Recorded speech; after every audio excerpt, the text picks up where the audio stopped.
of the first day was these fish were in the shallow or the slow deep bends, the slower water that had mud on the bottom. And when we stopped for lunch, a few pictures back, this is our lunch stop right here, we noticed that some green frogs were jumping in from the grassy bank. And it took us a while to figure out these muskies were sucking down these frogs. So the next day we went to topwater and had more hits, but lost fish because it's easy, just as easy to lose or to miss strikes on topwater with a fly as it is with hard baits.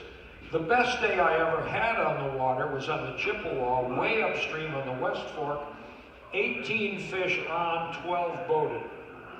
Do that with gear.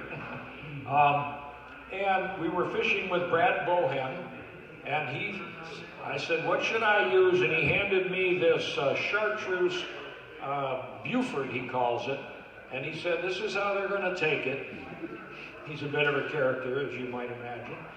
And there's number one, Mike, of course, with the first fish.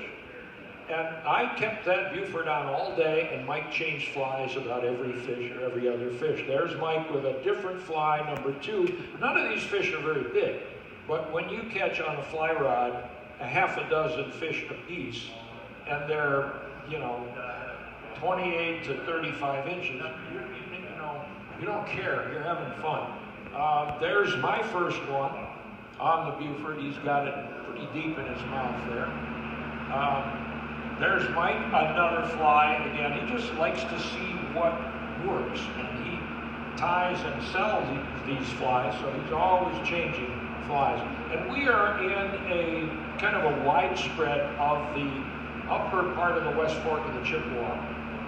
Brad he rowed his drift boat upstream, and he waded and pushed it through a couple of the low spots, but we got into this shallow area that had lily pads and some other vegetation. And he told us when we met him for breakfast, we're not going to catch big fish today, but we're going to catch a lot of fish.